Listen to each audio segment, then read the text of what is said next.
मंच पर सभी गणमान्य व्यक्तियों को मेरा नमन। आज मैं अमनप्रीत राज्य पंजाब का नेतृत्व करते हुए आप सभी के समक्ष विषय देशभक्ति एवं राष्ट्र निर्माण पर अपने विचार प्रस्तुत करने जा रही हूँ। महोदय, विषय पर चर्चा करने से पहले यह जान लेना आवश्यक है कि देशभक्ति और राष्ट्र निर्माण आखिर है क्या? तो देश पृथ्वी का एक अलग भूभाग है जिसके कई प्रांत, कस्बे, गांव आदि होते हैं। देशभक्ति अपने देश से प्रेम करना और सदा उसका कल्याण सोचना देशभक्ति या राष्ट्रभक्ति कहलाता है।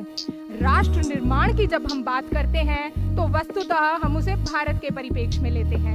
मैं भी इसी को आधार मानकर अपनी बात रख रही हूँ। तो आप सब इस बात से सहमत होंगे कि जब आम आदमी, देश का गरीब विकास की मुख्य धारा में आता है और समान अवसर प्राप्त करता है तो उसकी दुनिया बदल जाती है।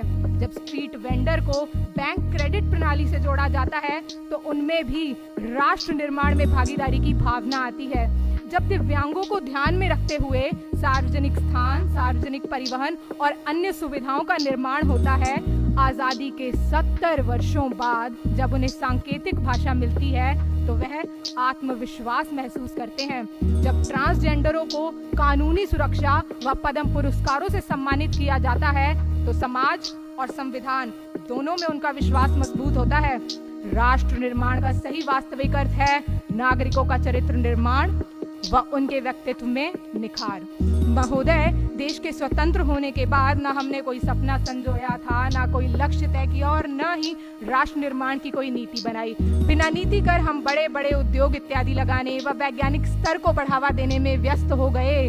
हम यह भूल गए कि कोई भी देश उतना ही सुरक्षित है जितना कि उसके नागरिकों का चरित्र। अतः नागरिकों के चरित्र निर्माण के बिना राष्ट्र की उन्नति संभव नहीं। तो नीतिगत एवं मूल्यों पर आधारित शिक्षा से नागरिकता का निर्माण करने में सर्वप्रथम दायित्व माँ बाप का होता है। तत्पश्चात अध्यापकों का महत्वपूर्ण योगदान होता है और जब अध्यापक और अभिभावक साथ साथ चरित्र निर्माण करते हैं तब सही मायनों में एक बड़ा और मजबूत राष्ट्र भरकर आता है। माननीय, चरित्र वह ज्योति है जो सूर्यास्त हो जाने पर भी और सभी रोशनियां बुझ जाने पर भी अलौकिक रहती है।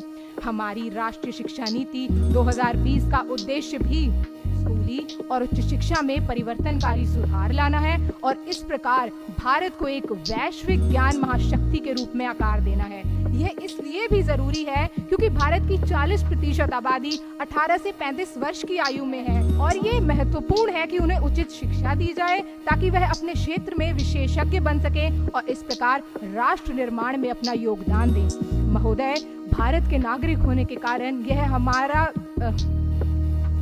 हमारा कर्तव्य है कि हम भारत की विरासत और संस्कृति के प्रति जागरूक हों। इसीलिए युवाओं को राष्ट्रीय एकता को बढ़ावा देने में भाग लेना चाहिए। हमारे तो शास्त्रों में भी कहा गया है, एकयम बलम समाजस्य तत् अभावे से दुर्बलः तस्मात् एकयम प्रशसन्ति दृढ़म राष्ट्र हितैषिणः।